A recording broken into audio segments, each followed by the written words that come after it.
Furs were originally designed simply to protect us from the elements, but they soon began to be used as status symbols as well. The higher up you were in society, the more expensively you dressed. This was especially true of the late 15 and early 1600s, the next period in Canadian history we're going to look at. This was a time when there was a huge demand for one particular luxury clothing material, the exploitation of which was to dominate much of the subsequent history of this country. What was this luxury material? And why were people prepared to come all the way to Canada to get it?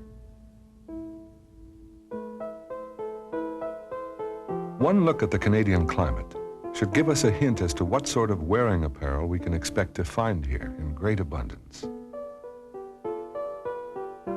The only way for many of the animals in this part of the world to survive the extreme cold which grips the country for so much of the time is to grow themselves exceptionally thick and luxuriant fur coats. It is this fur that was to become the most valuable of all Canada's natural resources during the first 2.5 centuries of its colonization by Europe. For thousands of years, the winter dress of many of the native peoples had consisted of the pelts of foxes and wolves, martens and muskrats, bears and beavers. The same applied to most of the original inhabitants of the equally cold regions of Northern Europe and Asia. Because the belt of frigid terrain, which dominates most of Canada, also stretches across Scandinavia and Russia, all the way to the east coast of Siberia. This entire region is the richest source of animal fur anywhere on Earth, simply because the colder the climate, the finer the fur. The first large-scale fur traders were the Vikings, who shipped huge quantities of pelts to the rest of Europe and to the Middle East. Because of this very aggressive marketing of furs, the population of fur-bearing animals was soon drastically reduced. Sable and ermine, squirrel and marten, fox and beaver were no longer everyday items of clothing. They became luxuries to be enjoyed only by the rich and powerful.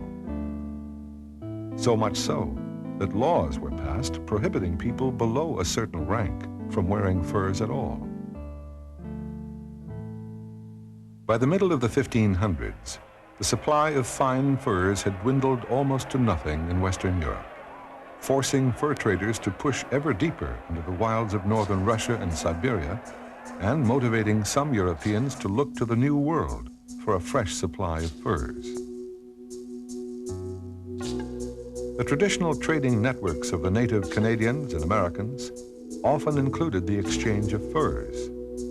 The nomadic Algonquian tribes of northern Ontario, for instance, would trade pelts for the agricultural products of the Iroquoian farmers to the south.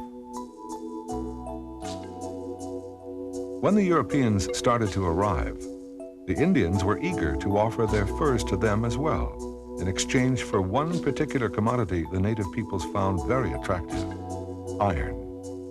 Although there was plenty of iron ore in the Americas, none of the native peoples had ever discovered how to separate the pure iron from its ore by the process known as smelting, which consists of raising the metal to very high temperatures over a charcoal fire so that it can then be forged into any desired shape by alternately heating it and hammering it. The secret of how to manufacture utensils and tools and weapons out of iron in this way had long been known in the Old World. This was, in fact, the basis of the technological advantage that it held over the New World. For in the Americas, cooking pots, for instance, had to be made out of fragile pottery or perishable wood or tree bark, which couldn't be put directly over a fire.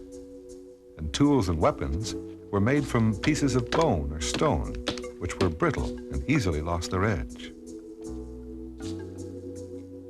So, from their very first contact with European explorers, the native peoples coveted their much more durable metal knives and axes and cooking utensils. In 1000 AD in Newfoundland, they'd offered furs to the Vikings in return for such implements. And in 1534, when Jacques Cartier reached the Gaspé Peninsula, the first thing the Micmac Indians did was to offer furs in exchange for the Frenchmen's metal knives and hatchets. By the middle of the 1500s, when most of the fur-bearing animals in Europe had been trapped out of existence, people from the Old World had already begun the systematic exploitation of the treasure trove of fur in North America. The lion's share of this bounty, of course, belonged to Canada. For once, our bitterly cold climate was to prove a blessing rather than a curse.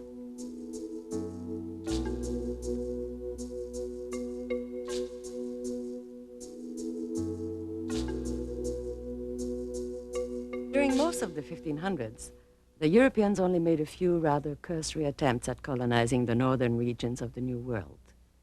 But towards the end of the century, the growing demand for new supplies of fur for the clothing trade was to reawaken people's interest in North America, and especially in Canada. Who were the first Europeans to come looking for fur here, and where did they settle? This is what the very first European social club to be founded on this continent must have looked like. They called it l'Ordre du Bon Temps, the Order of Good Cheer. The dining room in which men like these gathered to while away the long winter evenings has been carefully recreated in every detail, as has the entire structure to which it belongs, the fur trading post of Port Royal in Nova Scotia. Essentially, this is a transplanted Norman farmhouse built round an inner courtyard. The original version of Port Royal was constructed by a small group of French merchants and explorers who came here in the year 1605.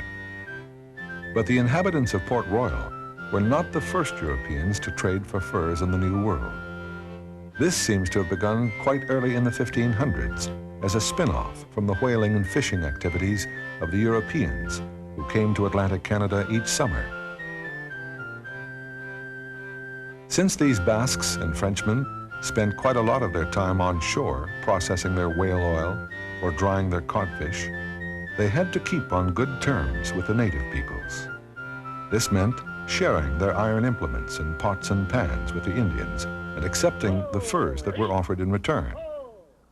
As animal pelts became more and more scarce in Europe, some of these whalers and fishermen discovered that fur trading made a very profitable sideline. By the 1550s, they were organizing regular annual fur trading sessions with the Indians who brought their furs down the Saguenay River to their summer camp at Tadoussac. By the 1580s, professional European fur traders were already traveling up the St. Lawrence as far as where Montreal now stands in search of pelts. By the 1590s, the shipping of more and more Canadian furs back to France had rekindled that country's interest in colonizing North America.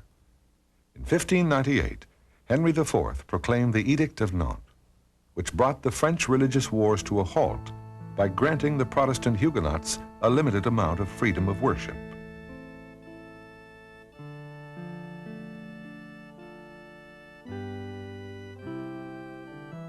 The French king could now turn his attention to encouraging a series of official expeditions to Canada. As had happened in the past, several of the attempts to settle here were defeated by the Canadian winter. But finally, in the opening years of the 1600s, one of the business enterprises backed by the king did manage to make some progress. This was a company of merchant adventurers, which included on its staff a man who was to loom very large in the early history of Canada, Samuel de Champlain. In 1604, Champlain and a few dozen companions sailed into the Bay of Fundy, which lies between what we now know as Nova Scotia and New Brunswick, but which at the time was part of a region that had already become known as Acadia. Initially, they built a small colony on the island of St. Croix on the north of the Bay of Fundy. But that first winter was exceptionally severe, and nearly half of them died of scurvy. So the following year, 1605, they moved to a sheltered harbor on the south shore of the bay, and it is here that they built Port Royal. Although this little fur trading post, in its original form at least, was only to last for 8 years, it was the first significant attempt by the French to establish a foothold in North America since the voyages of Jacques Cartier.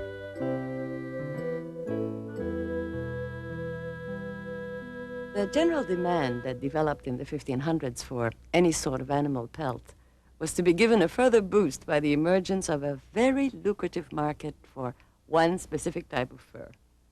This was simply the result of a new fashion that began to sweep across Europe, which was entirely dependent upon the pelt of one particular animal, a creature which happened to exist in greater quantities in Canada than anywhere else in the world. What was this new fashion? And what was so special about the Canadian animal it was based on? From the 1580s through the 1600s, men's fashions in Europe were dominated by the felt hat. Strange as it may seem, this particular form of headgear was to play a pivotal role in the evolution of Canada. For centuries, the hat was one of the main symbols of one's place in society. At different times, different types of headdress came in and out of fashion. But beginning in the late 1500s and continuing throughout the next century, anyone who aspired to being a gentleman had to sport a broad-brimmed, high-crowned hat made of felt. And the best material in the world for making this felt was the fur of the beaver, especially of the Canadian beaver. To understand why this was so, we have to take a look at the felt-making process itself. The pelt of the beaver, like that of most animals, actually consists of 2 layers, the long and coarse outer hair and the soft and downy inner hair. To make felt, you first remove the outer hair. Then, to prepare the fibers of the inner hair for felting, they must be treated with a special solution of salts of mercury and nitric acid. Next, you shave off this inner hair and fluff it out evenly into a roughly triangular configuration. This triangle is then shaped to form half a cone. A second triangle of fur that has been prepared in the same way is then joined to the first to form a complete cone. Then comes the critical stage, when the fur is actually converted into felt. This is done by applying hot water and pressure, which forces the fur fibers to lock closely together.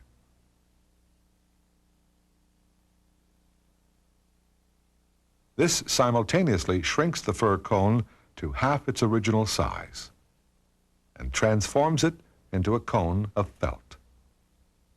The shrunken felt cone is then stretched on a block into the form of a hat. Now, all beavers make excellent felt, mainly because their fur is of very fine quality. But Canadian beaver pelts were better suited for felt making than beaver from anywhere else. This was because 2 of the steps in the felting process had already been accomplished before many of these furs ever reached the European traders. Most of the pelts that the native peoples handed over had been worn by them for a year or more. This meant that by the time the fur traders got these pelts, the long outer hairs had already been rubbed off. But the inner hairs were also by now thoroughly soaked in human sweat, which is very acidic, so they didn't need to be treated with mercury and nitric acid. This is why the Canadian beaver was to reign supreme in European felt hat making for nearly 200 years. But eventually, the Canadian fur traders began to price themselves out of the market. This had a rather strange result, which is best illustrated by paying a visit to the world of Alice in Wonderland and the Mad Hatter. By the time this children's book was written, it was generally accepted that all hatters were mad. Because when Canadian beaver fur became too expensive, European hat makers had to turn to locally available furs, such as rabbit and hare. and these pelts did have to be treated with the special mercury acid solution before they could be turned into felt. But the constant inhaling of mercury fumes gave many of the hatters mercury poisoning, which made them appear mad. So the Mad Hatter's Tea Party was a byproduct of the Canadian fur trade, complete with the very two animals which had taken the place of the overpriced Canadian beaver, the March hare and the white rabbit.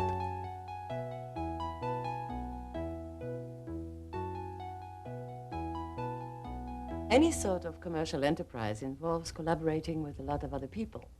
The retailer has to rely on the wholesaler, who in turn relies on the manufacturer, and so on. The same was true of the fur trade in Canada. The Europeans' dependence on the fur of the Canadian beaver and other animals also meant that they were dependent on the suppliers of these furs, the native peoples. To safeguard this supply, the Europeans had to try to cooperate as much as possible with their Indian partners in trade. This was soon to involve them in the intertribal affairs of the native peoples. How did this involvement affect the French in Canada in the early 1600s? This is Place Royale in Quebec City. Most of these buildings date from the late 16 and early 1700s. But right underneath this area lies something even older, the remains of the fort that Samuel de Champlain and a small band of about 30 Frenchmen constructed here in 1608, the nucleus of the oldest permanent European settlement in Canada. This was the same site that had been occupied by the Iroquoian village of Stadacona when Jacques Cartier had come here some 70 years earlier. But now it was to become the place where Champlain would first become entangled in the affairs of his Indian trading partners. Champlain had initially been involved in settlements in the Maritimes, at St. Croix and then at Port Royal. But in 1607, rival French businessmen had pressured Henry IV to revoke the fur trading monopoly that Port Royal had enjoyed, and Champlain and the other settlers were forced to abandon Acadia and return to France. The next year, Champlain tried again. This time, he decided to follow in Cartier's footsteps and set up a trading post along the St. Lawrence River. When Cartier had tried this in the 1530s and 40s, he had faced growing opposition from the numerous Iroquoian peoples who were settled in the region at villages such as Stadacona and Hochelaga. These St. Lawrence Indians were similar in many respects to the Iroquoian farmers of the Huron Confederation to the north of Lake Ontario and the Iroquois Confederation to the south. But by the time Champlain arrived in the St. Lawrence Valley at the beginning of the 1600s, all of the St. Lawrence Iroquoians had disappeared for reasons that still remain obscure. The only native peoples now in the St. Lawrence Valley were the Algonquians. This was to Champlain's advantage, because unlike the landowning Iroquoians who had felt threatened by Cartier's attempts at settling in their territory, the Algonquians were nomadic hunters with no close ties to the land. And when Champlain arrived at the now deserted village of Stadacona, the Algonquians were only too pleased to see him construct a small fur trading post at the place where the river narrows, or Quebec in their language. But in return for being so cooperative, the Algonquians expected the Frenchmen to cooperate with them. Ever since the Europeans had first shown an interest in Canadian furs, the Algonquians, along with their Iroquoian allies, the Hurons, had been trying to maintain a trading monopoly of their own in the Great Lakes and the St. Lawrence Valley region. But they were continually being ambushed by the rival group of Iroquoians to the south, known collectively as the Iroquois, who also wanted to get in on this trade. In 1609, after a typically disastrous Canadian winter, which only left 8 Frenchmen alive at Quebec, Champlain could hardly refuse when a large party of Algonquians and Hurons asked him and 2 of his men to accompany about 60 of them on a raid against the Iroquois. They needed the Frenchmen above all because of this, the matchlock musket, or arquebus, which the native peoples in this part of North America had never seen before, and which was to revolutionize Indian warfare. Champlain and his colleagues were led up the Richelieu River into what we now know as New York State, where they came upon a beautiful lake, which the French explorer named after himself, Lake Champlain. Here, they intercepted a war party of about 200 Iroquois. This drawing by Champlain himself shows roughly what happened. Champlain stepped forward and shot dead one of the Iroquois chiefs. A moment later, the other two Frenchmen opened fire from a hiding place in the woods. The Iroquois, who had never been exposed to firearms before, assumed that they were surrounded by these sticks which spit thunder. They fled in panic. This was a turning point in Canadian history. From now on, the battles between the Algonquian-Huron alliance and the Iroquois would escalate into full-scale wars, with both sides clamoring for European weapons. And the French were now inextricably caught up in these conflicts, having antagonized one of the most powerful and warlike groups of peoples in all of North America, the Iroquois Confederation. The Battle of Lake Champlain, 1609, was to plunge the French right into the middle of a major Indian war. Although initially, there were to be very few Frenchmen involved, a mere handful of colonists at Quebec, as compared with a Huron population, for instance, of at least 25,000, and an Iroquois population of over 30,000. But the French were not the only Europeans to take a renewed interest in North America at the beginning of the 1600s. What were the other European nations up to on this continent during this period? Just as the French were abandoning Port Royal in 1607, about 100 English colonists were landing in southern Virginia, not far from where Sir Walter Raleigh had tried to plant his Roanoke colony in the 1580s. But this time, the English were more successful, and the colony that developed here was to become England's first permanent settlement in the New World. They named it Jamestown, in honor of King James I, who had succeeded Elizabeth in 1603. The new king was much more enthusiastic about colonizing North America than his predecessor had been. One reason was because he'd been watching the activities of the French here and had no intention of letting them have the whole continent to themselves. Although the main incentive for the English in Virginia was not the fur trade, it was tobacco, another resource developed by the native peoples.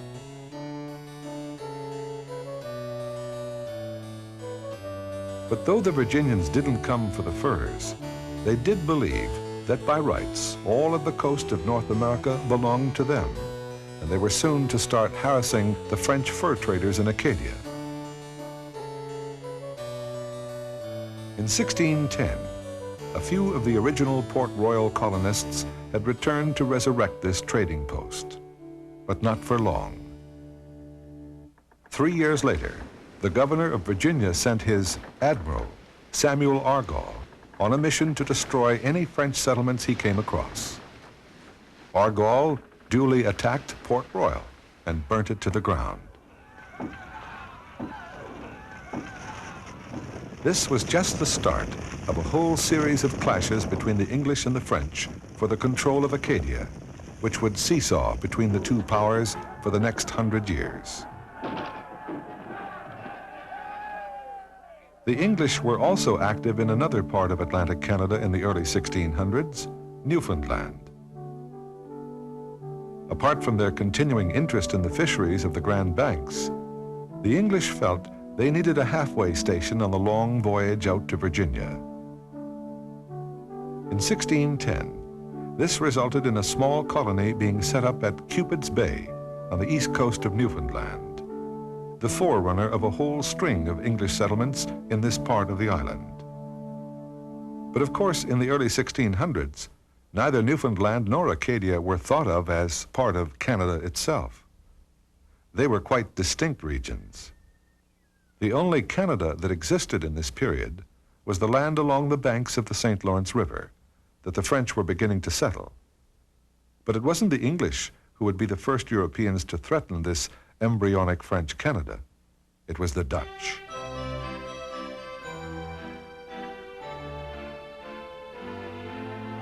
Between roughly 1600 and 1650, the Dutch Republic of the Netherlands emerged as one of the most powerful states in Europe, with its major city, Amsterdam, dominating European trade and dispatching its merchants to almost every corner of the globe. Like many others before and since, the Dutch hoped to find a quick route to the Indies via North America. So they engaged the services of the English navigator Henry Hudson, the same man who was later to discover Hudson Bay. In the fall of 1609, just a few weeks after Champlain had canoed up the Richelieu River to Lake Champlain, Hudson sailed into what we now know as New York Harbor, and then up the river that was to bear his name, the Hudson, which almost reaches to the southern end of Lake Champlain. Had Hudson arrived a little earlier and traveled a little further, he would actually have met Champlain. But although this meeting of individuals never took place, Hudson's voyage did result in a confrontation between the European nations represented by the two explorers, the Netherlands and France. This was because while the Hudson River didn't lead to the Indies, it did lead to the threshold of the fur-rich territory controlled by the Iroquois. The Dutch immediately jumped at this opportunity to get into the North American fur business and set up a trading post near the junction of the Hudson and the Mohawk rivers, which they called Fort Orange, and which was later to evolve into the modern city of Albany. But since this was in the heart of territory which was soon to be dominated by the Iroquois, the Dutch were obliged to form an alliance with these peoples. This was to make life even more difficult for the French fur traders up in Canada. From now on, they would find themselves pitted not just against the Iroquois, but against the Iroquois backed up by a major European power based in Amsterdam.